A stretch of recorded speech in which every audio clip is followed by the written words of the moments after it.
Welcome back दोस्तों। आज मैं आपके सामने रिसेंटली जी5 प्लेटफॉर्म पे रिलीज हुई एक मलयालम क्राइम थ्रिलर मूवी को लेकर आया हूँ, जिसका नाम है कोचाल। कहानी यह है कि एक गांव में एक बंदे का मर्डर हो जाता है। एक कांस्टेबल उस मर्डर केस को किस तरह से सॉल्व किया, यह इस मूवी की कहानी है। एंड तक मूवी सस्पेंस में ही चलती रहती है। गाँव के काफी सारे लोग शक के दायरे में आते हैं। सच में बहुत ही इंटरेस्टिंग सी कहानी है। तो चलिए बिना टाइम इसके लेट्स स्टार्ट। और उससे पहले उठा दो प्यार, फॉलो इंस्टाग्राम। मूवी की शुरुआत में ही किसी जगह पर पुलिस सिलेक्शन होते रहता है। इन्हीं में से श्रीकुट्टन नाम के एक बंदे की हाइट कम होने की वजह से ये बेचारा सिलेक्ट नहीं होता। उसके बाद बेचारा श्रीकुट्टन एक जीप के जरिए से अपने गांव वापस आने लगता है। उस जीप ड्राइवर का नाम होता है अनीश।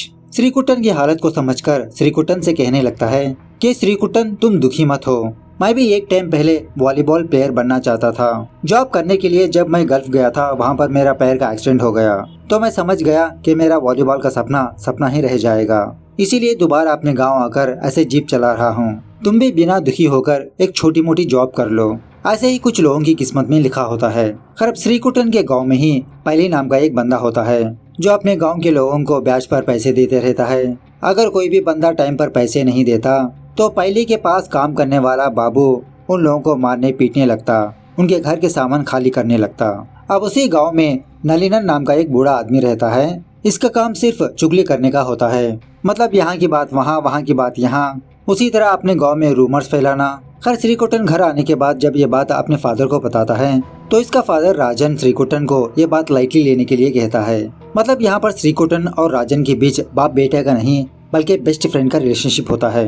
राजन श्रीकुट्टन को हौसला देने लगता है। उसी तरह श्रीकुट्टन अन्नम्मा नाम की एक लड़की से बहुत प्यार करते रहता है। एक दिन जब ये दोनों किसी जगह पर बात कर रहे होते हैं, तभी वहाँ पर अन्नम्मा का फादर वर्गीस आता है। श्रीकुट्टन को देखकर कहने लगता है, श्रीकुट्टन तुम तो अच्छे ही लड़के हो, मेरी बेटी के हाथ तुमको देने में मुझे कोई हर्ज नहीं, लेकिन मेरे होने वाले दामाद को सरकारी नौकरी चाहिए। अगर तुम सरकारी नौकरी हासिल करोगे तो मैं जरूर तुम्हारी अन्नम्मा से शादी करवा दूंगा। एक्चुअली श्रीकुट्टन बेंगलुरु में बीपीओ जॉब करते रहता है। हर इसी दरमियान में एक दिन केरला के कुछ गाँव में फ्लड्स आने लगते हैं। उसी फ्लड्स के दौरान राजन ड्यूटी करते हुए मारा जाता है। मतलब राजन पुलिस वाला होता है। अपने बाप की मौत की खबर सुनने के बाद बेचारा श्रीकुट्टन टूट के बिखर जाता है। राजन इसका फादर नहीं, इसके फ्रेंड जैसा था। यह होने के कुछ दिनों बाद राजन का फ्रेंड पोलोस श्रीकुट्टन के पास आकर कहने लगता है, तुम्हारे फादर की डेथ की वजह से तुम्हारे फादर की जॉब अब तुमको आएगी। श्रीकुट्टन ये जॉब लेने से मना करने लगता है। पोलोस समझाने लगता है, देखो तुम्हारे फादर की पहले से ही इच्छा थी कि तुमको वर्दी में देखे। तुम्हारे फादर मरने के बाद तुम्हारे फादर का सपना पूरा होने वाला है। बस तुम एक पेपर पर साइन कर दो, बाकी सब कुछ मैं देख लूंगा। इस तरह से श्रीकुट्टन पुलिस की ट्रेनिंग लेकर फाइनली एक कांस्टेबल बनता है। गांव के कुछ लोग श्रीकुट्टन को पुलिस वर्दी में देखकर इस पर हंसने लगते हैं कि ये तो अपने बलबूते पर पुलिस नहीं बना, इसकी फादर की वजह से इसको ये जॉब आई। इसी दरमियान में एक दिन श्रीकुट्टन और अन्नम्मा किसी सड़क के पास मुलाकात करते हैं। उसी सड़क के पास दो लोग एक दूसरे से झगड़ा करने लगते हैं। श्रीकुट्टन फौरन उन दोनों के पास जाकर उनकी लड़ाई रोककर उन दोनों को पुलिस स्टेशन आने के लिए कहता है। अब वहीं पर बाबू होने की वजह से श्रीकुट्टन से कहने लगता है कि तुम हर एक मामले में दखलंदाजी करना बंद करो। ऐसा कहते हुए सारे पब्लिक के सामने श्रीकुट्टन की बेइज्जती भी करने लगता है। हालांकि पहले से ही श्रीकुट्टन बाबू को उतना लाइक नहीं करता, मतलब बाबू एक रौडी किस्म का बंदा होता है। इसीलिए श्रीकुट्टन और पोलोस को नाइट ड्यूटी होने पर ये दोनों जगह जगह पर पेट्रोलिंग करते हुए रजिस्टर में अपनी साइन करते रहते हैं। और इसी तरह यहाँ पर पोलोस के कहने पर ही श्रीकुट्टन पोलोस की भी साइन करने लगता है रजिस्टर में। बाबू की वाइफ का नाम होता है निशा। इन दोनों की एक छोटी बच्ची भी होती है। बाबू का एक फादर भी होता है। लेकिन रात होने के बावजूद भी बाबू अपने बॉस पहली के घर में ही रहते हुए दारू पीते हुए वहीं पर सो जाता है। मतलब अपने घर की जिम्मेदारी उतनी लेता ही नहीं। और इसी तरह बाबू को पहली का लॉकर का पासवर्ड भी पता होता है। मतलब इतना भरोसा करता रहता है पहली बाबू पर। दूसरे दिन पॉल्सन नाम का एक बंदा बाबू के घर जाकर बाबू के फादर और निशा से कहने लगता है कि देखिए, गांव में पहले से ही ये रूमर है कि मेरे फादर मरने के बाद मेरी माँ और पहली के बीच अफेयर है। धीरे धीरे गांव वाले इस बात को भूलते जा रहे हैं, लेकिन बाबू जब जी चाहे तब हमारे घर आते रहता है पहली का नाम लेकर। मतलब पहली ने इसको यहाँ पर भेजा। आप लोग बाबू को समझाइए कि हमारे घर आना बंद करे, वरना लोग तो यही सोचेंगे ना कि अभी भी मेरी माँ और पहली के बीच अफेयर चल रहा है। बाबू का फादर कहने लगता है कि बेटा वो तो हम में से किसी की भी नहीं सुनता। एक दिन श्रीकुट्टन की फैमिली अन्नम्मा के घर जाते हैं शादी की बात करने के लिए। अन्नम्मा का फादर वर्गीस कहने लगता है कि शादी करने के लिए मुझे 3 महीने का टाइम चाहिए। एक्चुअली मेरे फादर ने खेत की कुछ जमीन पहली को लीज पर दिया था। लीज का टाइम खत्म होने के बावजूद भी पहली ने वो जमीन हमको नहीं लौटाई, इसलिए मैंने पहली पर केस ठोक दिया। जब उस केस का रिजल्ट आ जाएगा तो वो जमीन हमारी हो जाएगी, मैं वो जमीन तुमको दहेज में दे दूंगा। तो श्रीकुट्टन की फैमिली भी इसके लिए ओके कह देती है। उसी रात जब पहली और बाबू बहुत दारू पी रहे होते हैं, बाबू पहली से कहने लगता है कि बॉस, चाहे कोर्ट का फैसला आपके हक में ना हो, लेकिन मैं वो जमीन आपके हाथों से जाने नहीं दूंगा, ये मेरा वादा है। दूसरे दिन जब अन्नमा अपने स्कूटी से कहीं पर जा रही होती है, बाबू कार से अन्नमा का हल्के से एक्सीडेंट कर देता है, जिसकी वजह से बेचारी अन्नमा हॉस्पिटल के हवाले हो जाती है। श्रीकुट्टन अन्नमा को देखने के लिए हॉस्पिटल आता है। बाबू यहीं पर बस ना करते हुए हॉस्पिटल आकर अन्नमा को वार्निंग देने लगता है कि चुपचाप वो जमीन मेरे बॉस के नाम कर दो। श्रीकुट्टन आवाज उठाने पर बाबू श्रीकुट्टन का भी कॉलर पकड़ने लगता है। बाबू जाने के बाद अन्नमा की माँ श्रीकुट्टन और अपने बेटे को डांटने लगती है कि यहाँ पर दो मर्द होने के बावजूद भी बाबू हमको वार्निंग देकर गया, अगर मेरा पति होता तो उसको अच्छे से सबक सिखाता।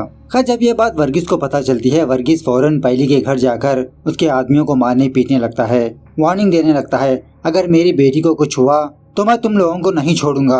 खैर, उसी रात निशा, उसकी बेटी, उसका ससुर अपने रिश्तेदार के गांव जाने लगते हैं। अब इसी गांव में किसी जगह पर एक छोटा सा फंक्शन होते रहता है। पोलोस अपनी ड्यूटी ना करते हुए इस फंक्शन में आकर दारू वगैरह पीते रहता है और एज यूजुअल की तरह श्रीकुट्टन रजिस्टर में अपनी और पोलोस की सिग्नेचर करके पेट्रोलिंग के दौरान अन्नमा के घर जाता है। खिड़की के थ्रू अन्नमा से बात करने लगता है कि आज बाबू ने मेरी बहुत बेइज्जती की, आज के बाद से मैं बाबू से नहीं डरूंगा, मौका आने पर मैं उसको एक अच्छा सा सबक सिखाऊंगा। खैर, दूसरे दिन सुबह पहली की सर्वेंट और वॉचमैन पहली के घर में जाने पर यह बात पता चलती है कि पहली के घर में पहली और उसकी वाइफ की लाश है। किसी ने इन दोनों को बहुत ही बेरहमी से मार दिया। तभी इरुम्बन नाम का एक पुलिस ऑफिसर इस केस की इन्वेस्टिगेशन करना स्टार्ट करता है। बचे कांस्टेबल्स पहली के घर के आसपास सबूतों को ढूंढने लगते हैं। तो पहली के घर के पास ही एक पेड़ होता है। श्रीकुट्टन अंदाजा लगाने लगता है कि शायद किलर इसी पेड़ से अंदर गया होगा, क्योंकि पहली के घर के गेट के पास हमेशा एक कुत्ता रहता है। खैर, इसी दरमियान में एक कांस्टेबल बेचारा बेहोश गिर जाने की वजह से उसे हॉस्पिटल ले जाया जाता है। दूसरी तरफ श्रीकुट्टन एक छोटे से नाले में खून में लथपथ एक शर्ट को देखता है। और एक्चुअली यहाँ पर एक और बात यह है कि पहली की डेड बॉडी जहाँ पर पाई गई वहीं पर एक शर्ट का पॉकेट भी मिलता है। इस पॉकेट को मैच करने पर यह बात पता चल जाती है कि यह पॉकेट उसी शर्ट का है जो अभी श्रीकुट्टन ने फाइंड आउट किया। पुलिस वाले अंदाजा लगाने लगते हैं कि शायद किलर ने पहली का शर्ट पकड़ा होगा, मतलब अपने आप को बचाने के लिए, तभी वो शर्ट का पॉकेट फट गया होगा।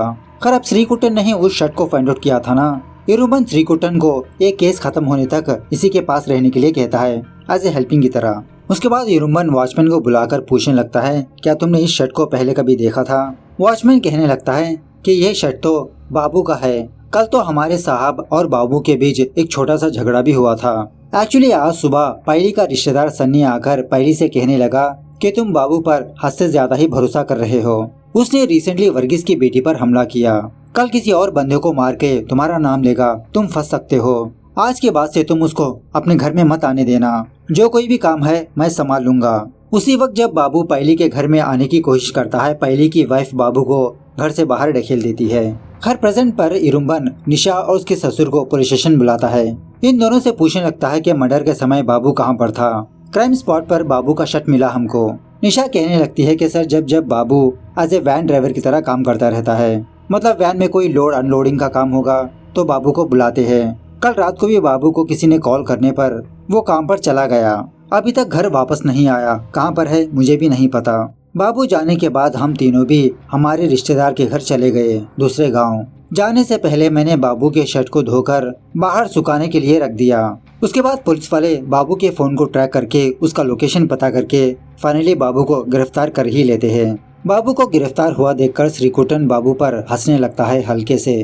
खैर, दूसरे दिन श्रीकुट्टन इरुम्बन के पास आकर कुछ इन्फॉर्मेशन बताने लगता है कि सर, कुछ सालों पहले पहली कॉन्ट्रैक्ट वर्कर था। उस वक्त जोसेफ नाम के एक सिविल इंजीनियर बंदे को अपना पार्टनर बना के रखा था। कुछ दिनों बाद रोड एक्सीडेंट में जोसेफ की मौत हो गई थी, लेकिन गांव वालों का कहना था कि पहली ने ही अपने पार्टनर जोसेफ को मरवाया ताकि जोसेफ की वाइफ को हासिल करे। जोसेफ के बेटे का नाम है पॉल्सन। अभी भी गांव में यही रूमर है कि पहली और पॉल्सन की मां के बीच रिलेशनशिप है। और एक्चुअली सर, बहुत सालों पहले बाबू के फादर पहली के पास काम किया करते थे। बाबू का फादर बूढ़ा हो जाने की वजह से बाबू पहली के पास काम करने लगा एज ए राइट हैंड की तरह। और उसी तरह गांव वालों से मैंने ये भी सुना कि बाबू और पॉल्सन की माँ के बीच रिलेशनशिप है। ये बात पहली जानता है। शायद इसी बात को लेकर पहली और बाबू के बीच झगड़ा हुआ था। मतलब इस तरह से श्रीकुट्टन इस केस में बाबू को फंसाने की कोशिश करते रहता है, इरुम्बन को बाबू के खिलाफ बोलकर। उसके बाद इरुम्बन बाबू के पास आकर यही पूछने लगता है कि तुमने ही अपने बॉस का कत्ल करके गांव से भाग गए ना। बाबू कहने लगता है कि सर उस दिन तो मेरे बॉस की फैमिली ने मुझे घर से बाहर कर दिया। उसी रात मुझे एक लोड उठाने का काम आने की वजह से मैं दूसरे गांव चला गया वैन लेकर। टाइम पर लोड ना आने की वजह से मैं एक लॉज में सो गया। दूसरे दिन टीवी न्यूज चैनल में मैंने पहली की मर्डर की खबर सुनी और उसी तरह पुलिस वाले मुझे ढूंढ रहे हैं। ये देखकर मैं डर के मारे अपना फोन स्विच ऑफ करके अपने गांव नहीं आया। और वैसे भी सर मेरे बॉस का लॉकर का पासवर्ड मुझे और मेरे बॉस को ही पता है। अगर मैं अपने बॉस को मारा होता तो सारा माल चुराकर कब का भाग चुका होता। शायद श्रीकुट्टन ने ही आपको मेरे बारे में भड़काया होगा। उसके बाद इरुम्बन पहली के घर में काम करने वाली औरत से कुछ पूछताछ करने लगता है कि पहली मरने से पहले पहली किन किन लोगों से मुलाकात की। सर्वेंट कहने लगती है कि सर वॉचमैन और उसका बेटा पहली से मिलने के लिए आए थे। वॉचमैन का बेटा कुछ बिजनेस करने के लिए पहली के पास थोड़े पैसे मांगे, लेकिन पहली पैसे देने से मना कर दिया। वॉचमैन का बेटा गुस्से में वहाँ से चला गया। उसके बाद इरुम्बन वर्गीस के घर जाता है, उन चारों से कुछ पूछताछ करने लगता है। इरुम्बन वहाँ से जाने के बाद अन्नम्मा श्रीकुट्टन को कॉल करके यही कहने लगती है कि पुलिस वाले हमारे घर आए थे। तभी श्रीकुट्टन खोपचे में जाकर अन्नम्मा से बात करने लगता है, उसे दिलासा दिलाने लगता है। अब ये चीज एक कांस्टेबल देख लेता है कि पता नहीं श्रीकुट्टन किससे बात कर रहा है और वो भी चोरी चुपके।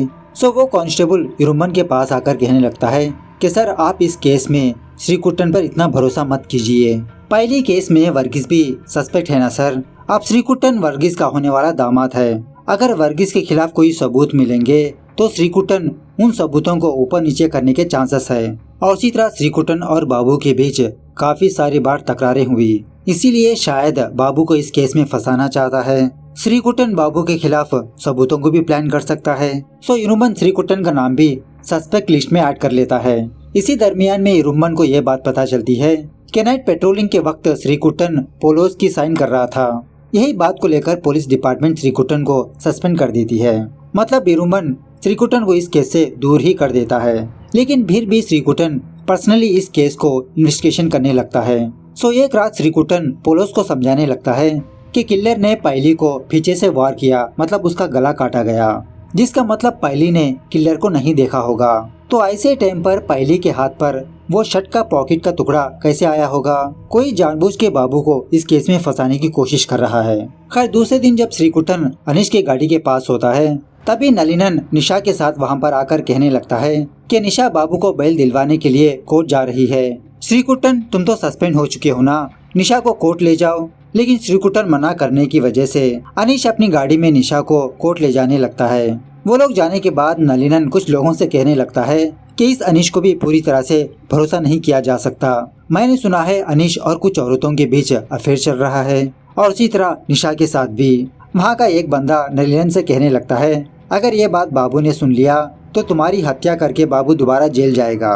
तभी पोलोस श्रीकुट्टन को कॉल करके कहने लगता है कि फॉरेंसिक रिपोर्ट्स आ गए। क्राइम स्पॉट पर तुमने जो शर्ट को फाइंड आउट किया था ना, वो शर्ट पर चेरू पेड़ के कुछ सैंपल्स पाए गए। यहाँ पर चेरू एक पेड़ का नाम है, मतलब किलर ने उस पेड़ के जरिए से ही पहली के घर में एंटर किया। तभी श्रीकुट्टन एक डॉक्टर के पास जाकर इस चेरू पेड़ के बारे में कुछ इन्फॉर्मेशन लेने लगता है।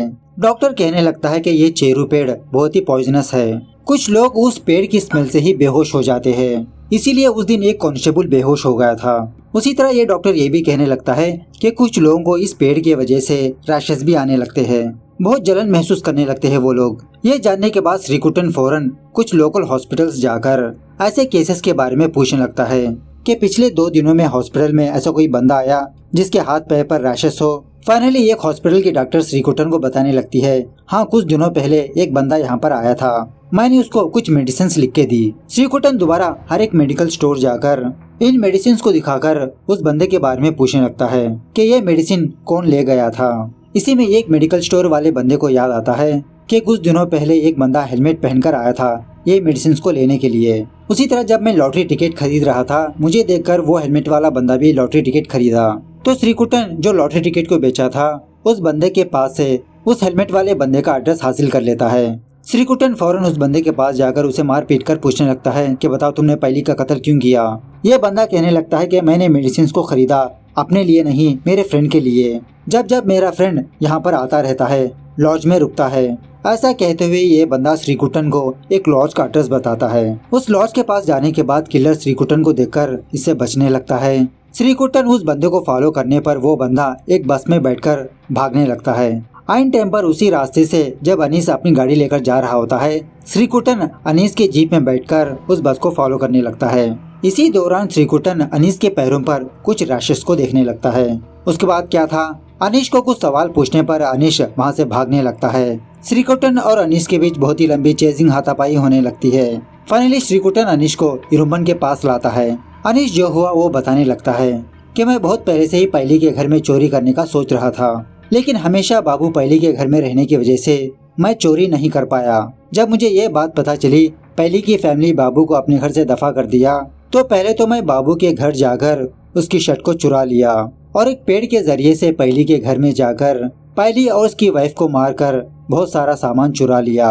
उसके बाद श्रीकुटन कहने लगता है कि सर इस काम में सिर्फ अनीश का ही हाथ नहीं, अनीश को एक और बंदे ने हेल्प किया। मुझे बस 1 घंटे का टाइम दीजिए, वो बंदा कौन है मैं पता कर लूंगा। उसके बाद श्रीकुटन पहले के केस में जो लोग शक में होते हैं उन सारे लोगों को पुलिस स्टेशन बुलाता है।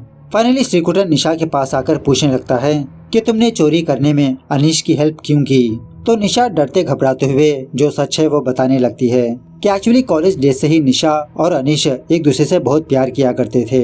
जॉब करने के लिए जब अनीश गल्फ कंट्री को चला गया, वापस आने तक निशा की शादी हो गई थी। निशा को देखकर अनीश को ये बात पता चली कि बाबू तो निशा का ख्याल ही नहीं रखता, हमेशा वो पहली के पीछे ही लगा रहता है। सो निशा और अनीश इस गांव से भागने का डिसाइड करते हैं, लेकिन उससे पहले पहली के घर में चोरी कर वो इल्जाम बाबू के सर पर डालने का डिसाइड करते हैं। लेकिन इसी दरमियान में श्रीकुटन ने इन दोनों को हिरासत में ले लिया।